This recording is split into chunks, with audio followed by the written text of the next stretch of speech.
Police जनसंवाद कार्यक्रम का आयोजन, नागरिकों से किया संवाद। पुलिस और आम जनता के बीच हुई अहम मुद्दों पर बातचीत। बाहरी लोगों को अपने मकान, दुकान किराए पर देने से पहले पुलिस को देनी होगी सूचना।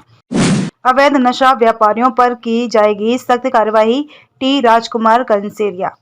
थांदला मुख्यमंत्री के निर्देशानुसार पुलिस विभाग द्वारा पुलिस जनसंवाद कार्यक्रम का आयोजन किया गया। यह कार्यक्रम रविवार 3 मार्च 2024 को दोपहर 1 बजे से 3 बजे तक झाबुआ जिले के सभी पुलिस थानों और इकाइयों के क्षेत्र में चयनित स्थानों पर आयोजित किया गया। इस कार्यक्रम में थाना क्षेत्र के जन प्रतिनिधिगण, गणमान्य नागरिक, प्रबुद्ध जन, अधिवक्ता, व्यापार मंडलों के प्रतिनिधि, जन सामान्य और सामाजिक संस्थाओं के प्रतिनिधियों को आमंत्रित किया गया है। कार्यक्रम में पुलिस विभाग का उद्देश्य नागरिकों से सीधा संवाद स्थापित करना, उनकी समस्याओं और सुझावों को जानना और पुलिस कार्यप्रणाली को बेहतर बनाने के लिए उनका प्रयोग प्राप्त करना।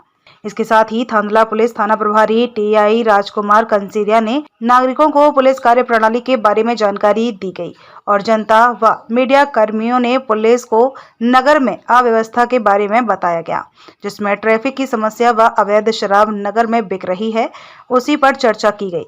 साथ ही दूसरे राज्यों से आकर यहां पर अपना व्यवसाय कर रहे लोगों के बारे में चर्चा की गई, जिसमें जनता ने पुलिस प्रशासन से पूछा कि आपके पास बाहरी राज्यों से आने वाले लोगों के बारे में जानकारी है या नहीं। तो मुझे थाना प्रभारी राजकुमार कंसारिया द्वारा बताया गया कि अभी तक इस प्रकार के हमारे पास कोई जानकारी नहीं है, परंतु जिन लोगों ने इन्हें अपने मकान, दुकान किराए से दी है, यदि वह लोग इसकी जानकारी हमें नहीं देते हैं तो उन पर भी सख्त कार्यवाही की जाएगी। साथ ही अपराधों से बचाव के लिए आवश्यक जानकारी प्रदान की गई। साथ ही पुलिस जन संवाद में नगर परिषद सीएमओ शीतल जैन, एडीपीओ रवि प्रकाश राय, पार्षद जगदीश प्रजापत, वीरेंद्र वारिया, पत्रकार अक्षय भट्ट, सुधीर शर्मा, अविनाश गिरी, मनीष अहिरवार, आत्माराम शर्मा आदि लोग उपस्थित रहे।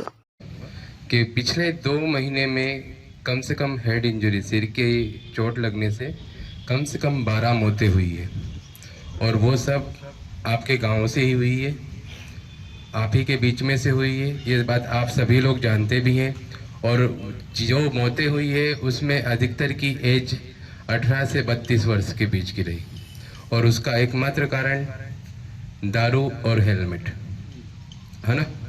और ये तो 2 महीने की बात बता रहा हूँ, पिछले 10 वर्षों से मैं यहाँ काम कर रहा हूँ। कम से कम 100 से 150 मौतें मैं अपने आँखों से देख चुका हूँ, जो केवल एक्सीडेंट की वजह से गई है।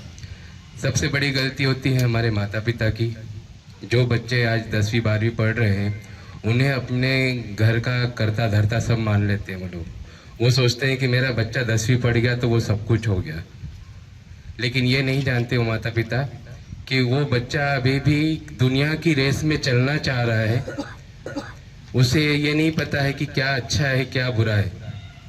वो अपने माता पिता को बेवकूफ़ बनाकर रोज रात को गाड़ी लेके निकल रहा है। माता पिता खुशी खुशी से गाड़ी दिला रहे हैं, पेट्रोल रहे हैं, बेटा पढ़ने जा रहा है, सब कुछ कर रहा है। पता चला वो हर व्यक्ति जानता है, किसी से कोई छुपा नहीं है कि आजकल बच्चे क्या कर रहे हैं क्या नहीं। अपने शौक बढ़ा लिए हैं उन्होंने, हर चीज़ उनको मोबाइल चाहिए, गाड़ी चाहिए, सब कुछ चाहिए, लेकिन ये नहीं देख रहे कि हमारे माता पिता उस चीज़ को कहाँ से कमा के ला रहे हैं। दारू उनकी डेली रूटीन में आ चुकी है कि 4 दोस्तों के साथ बैठे हैं, चलो पार्टी कर लेते हैं, वहाँ घूम लेते हैं, आज वहाँ निकल गए, वहाँ निकल गए। हर घर में गाड़ी होना भी एक दुख का कारण है। उसकी उपयोगिता कम, गाड़ी रख लो, मेरा बच्चा मेरे से प्यारा है, ना कि उसके शौक मुझसे प्यारे हैं। आप गाड़ी बोलो, गाड़ी जब तक नहीं चलाएगा जब तक आप हेलमेट नहीं पहनोगे। भारती रहते थे, डॉक्टर भारती को सब जानते होंगे। उनका बच्चा 12th में था, स्कूटी चलानी थी, संस्कार पब्लिक स्कूल में पढ़ता था। बोले पापा मैं स्कूटी से जाऊंगा। बोले ये हेलमेट पहन और जा, तो स्कूटी ले जा, अदरवाइज साइकिल ला के दे दी, साइकिल से जा। जब एक पर डिसीजन ले सकता है तो आप लोग क्यों नहीं ले सकते। बच्चा अपना खोएंगे, हम अपने बच्चे खोएंगे, कोई दूसरा नहीं खोने जाएगा। ये सब उदाहरण होते हैं। बच्चों की जिद, हर माँ बाप बच्चों की जिद के आगे पिघल जाते हैं, लेकिन ऐसी जिद जो उनकी जान पर आ जाए उसे पूरा करने का मेरे ख्याल से कोई हकदार नहीं है। तो आप लोग थोड़ा सा अपने बच्चों के प्रति सक्रिय रहे। कहाँ जा रहे हैं, कहाँ उठ रहे हैं, बैठ रहे हैं। शादी किसी की भी हो, दोस्त की बहन की शादी हो रही, साला पूरा दोस्त का जुमला उड़ जा रहा है। रात की 2 बजे एक्सीडेंट होके आ रहे हैं फुल नशे में, रात की 3 बजे एक्सीडेंट होके आ रहे हैं। जिन्हें खुद का और लेके कौन आ रहे उनके दोस्त, जिनको ये नहीं पता कि इसके माता पिता कौन है। अब वो तो अनकॉन्शियस है, उसका नाम नहीं पता है, अब उसको मुझे जवाब भी भेजना है तो किसके भरोसे से भेजना है। जब तक ऊपर से आदेश नहीं आ जाता तक प्रतिबंध था। अब शायद आप लोगों को नहीं मालूम होगा, ये सुप्रीम कोर्ट से ही बंद था आदेश। क्यों? क्योंकि पर्यावरण के प्रेमी जो थे उन लोगों ने लगाई थे, उसमें रिट लगाई थी, तो वो सुप्रीम कोर्ट ने सुनी भी कि हाँ ठीक है। क्योंकि ये देखो, अपन रात में जग लेंगे तो दिन में सो लेंगे, फोन बंद कर दिया और घर वालों को बोल दिया उठाना नहीं मेरे को, मगर ये पशु पक्षी ये कहाँ से सो पाते हैं? अगर रात में नहीं सो पाएंगे तो दिन को तो इनको पेट भरना है ना, इस चक्कर में। अगर बोलना जाए, बोला नहीं हम तो पुलिस सर से बात करके आए, वो बोले वो करके आए। डीजे के लिए, अभी आज से नशे के लिए, डीजे के लिए नहीं किसी के लिए नहीं है परमिशन, समझ लेना आप। वो सब झूठ बोलते हैं, उनके पास मेरा नंबर भी नहीं होगा। अब कल यही गए थे डीजे बंद करवाने, क्या कह रहे थे वो लोग?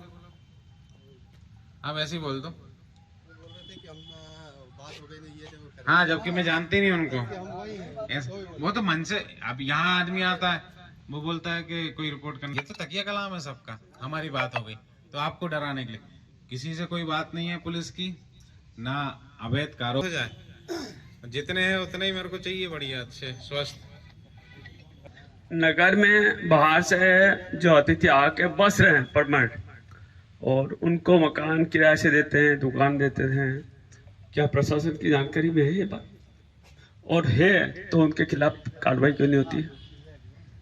हमारे भाई साहब ने अच्छा मुद्दा रखा है, नटवर भाई साहब ने, पवार जी ने। तो मैं ये बोलना चाहूँगा हमारे पत्रकार महोदय के जरिए कि जितने लोग यहाँ पे बाहर से आके बस रहे हैं, जरूरी है किराए से ही रह रहे होंगे, तो मैं सबसे ये अनुरोध करूँगा कि वो थाने पे आके सूचना दें। लेकिन होता ये है कि सबको पता है लेकिन पालन नहीं करते हैं। उसका शायद एक रीज़न ये भी है कि उस चीज़ को बहुत ही हल्के में या बहुत एक लापरवाही टाइप भी अगर बोल दें उस चीज़ को लिया जाता है। लेकिन ये जो हमें जब ध्यान आती, जब कोई एक्सीडेंट हो जाता है, एक्सीडेंट कैसे, अगर सामने वाला का एक्सीडेंट हुआ तो ठीक है, हम लोगों को इतना फर्क नहीं पड़ता है, हम ये चीज़ ध्यान आती है कि हेलमेट कितना ज़रूरी था। तो शासन प्रशासन इस चीज़ पे इसीलिए इतना ध्यान दे रहा है क्योंकि हेलमेट से आपकी जान बच जाएगी। अगर एक्सीडेंट दुर्घटना होती भी है, दुर्घटना बोलते हैं उसको इसलिए क्योंकि वो आकस्मिक होती है, उसको बचा पाना या रोकना मुश्किल ही होता है। लेकिन अगर वो हो जाती है तो कोई अप्रिय स्थिति या उसमें जान न जाए, आपका सिर, अगर सिर की चोट नहीं है तो उसमें हाथ लगा ठीक, लेकिन अगर सिर में चोट लग जाती है तो उसमें 90% या 99% बोलते हैं उसमें व्यक्ति या तो उसको कोई गंभीर सिर की बीमारी हो जाएगी या उस तरीके से वो बच नहीं पाएगा। इसके लिए हेलमेट पे इतना जोर दिया जाता है।